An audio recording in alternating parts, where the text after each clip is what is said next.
If there is one thing that separates Michael Jordan from all the all-time greats, it is the fact that his career is literally the closest thing to perfect. Yes, there are a couple of holes here and there, like him losing to the Magic when he came back, not being able to beat the bad boy Pistons, his stint in Washington. There are a couple of holes here and there, but relative to many of the all-time greats, they aren't really anything major. Not major enough to really change your perception of who he is as a basketball player. For example, with Stefan Curry, Curry will end up, when it's all said and done, having one of the greatest careers in basketball history. But we will never forget the time he blew a 3-1 lead in the finals after winning 73 games and being the unanimous MVP. LeBron James could end up being the greatest player we've ever seen, but we will never forget his meltdown in 2011, something that you simply can't erase from the story. You got Magic dribbling out the shot clock in the finals back in the 80s, you got Kobe Bryant's meltdown in 2004, Tim Duncan's missed layup in 2013, I can go on forever. But Jordan was devoid of this moment, this performance that was in the grasp of his hands, and he had no excuse of losing, but yet his team came up short, and you can fully put the blame on him for not getting the job done. Or did he? Did he have this moment? Just a couple of housekeeping things on the menu before we get into this video. One, check out the Dish podcast by clicking the I in the top right corner of your screen or check in the description.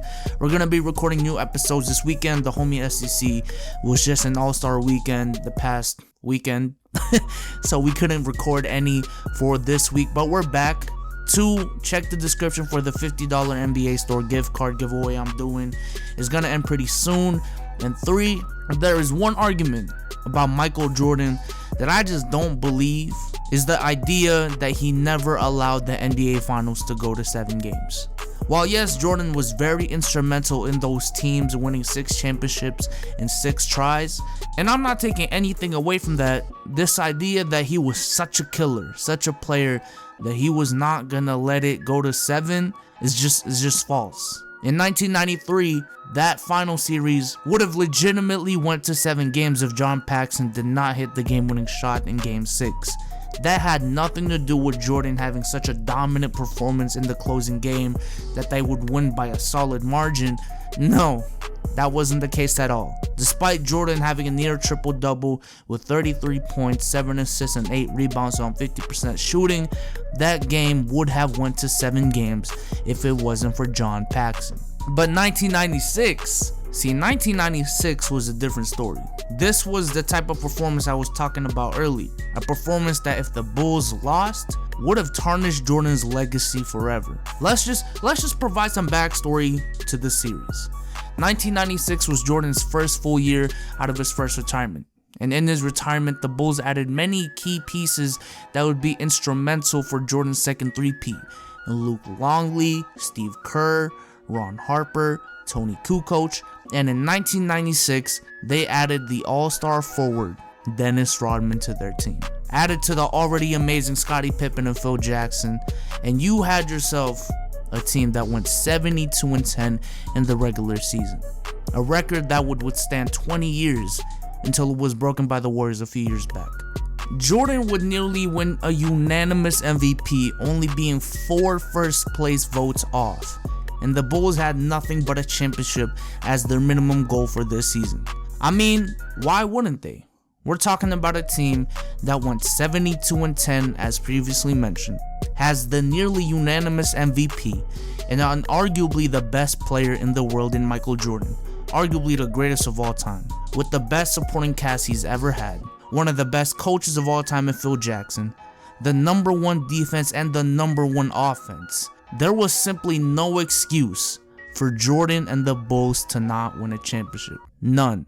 Added to that, they would only lose 1 game prior to the finals, and it was to the New York Knicks, who beat them by a mere 3 points in a game that had to go to overtime. It was literally looking like this team was unstoppable in all sense of the word. And now the finals, in which they would face the 64-win Seattle Supersonics with Gary Payton, Shawn Kemp, Detlef Schrempf, and Hershey Hawkins. While they were a very good team, in fact an all-time great team in my opinion, regardless of how good they were, the Bulls were expected to win and anything else short is a failure, an all-time failure. And when they would get a 3-0 lead on the Supersonics. So at this point, not only did the Bulls have a 72-10 win squad with the greatest player in the world, arguably all time, the #1 defense, the #1 offense, that only lost one game prior to the finals to the Knicks, in which they only lost by 3. On top of all of that, they also had a 3-0 lead in the NBA finals. There was, like I said, no excuses. But then game 4 happened, and the Bulls were blown out the building by 21 points. And Jordan had a terrible game, having 23 points. Yes, 23 points. But he shot 31% from the field, had 4 turnovers with only 2 assists and 3 rebounds. A simply inexcusable performance in a closeout game of this magnitude. In game 5, the Bulls would lose by 11, making the series 3-2, needing to go to a game 6. While in both game 4 and game 5, Pippen was horrendous, shooting less than 25% in both games. And while Jordan did have 26 points on 50% shooting, he only had 1 assist and only scored 9 points in the second half. And you might be saying, that sounds like a pretty good game to me, but knowing who MJ is, what he's capable of, and what his standard is, which is the highest of them all, he could have done more this game, and he didn't. Which leads us to game 6. Now here's the thing about game 6. They won game 6, but it wasn't because of Jordan's greatness, being the greatest closer of all time, not letting the series go to 7 games. No, it was none of that. Jordan had 22 points on 26% shooting from the field, with 12 of those coming from the free throw line. He had 9 rebounds, which was good, and 7 assists, but he also had 5 turnovers as well. What won them the game was Dennis Rodman, who had an amazing 19 rebounds, 11 of those being offensive, which is an NBA Finals record. Dennis would also draw fouls on Shawn Kemp throughout the game, which led him to have a lot of foul trouble and eventually fouling out. And all of this while Jordan was having a really bad game. So yes, Dennis Rodman did save Michael Jordan's legacy. Imagine how much ridicule Curry got in 2016 for choking that 3-1 lead, except this time is Michael Jordan, who was fully healthy, the greatest player in the world, with a 3-0 lead against a team that didn't have LeBron James on the other side of the court. That would have been Jordan's 2011 moment. And this is just one of the reasons why simply going on the 6-0 argument without a game 7 argument, especially the game 7 argument, is just as stupid as going for the who's better all around argument, or whatever the hell Nick Wright's saying these days.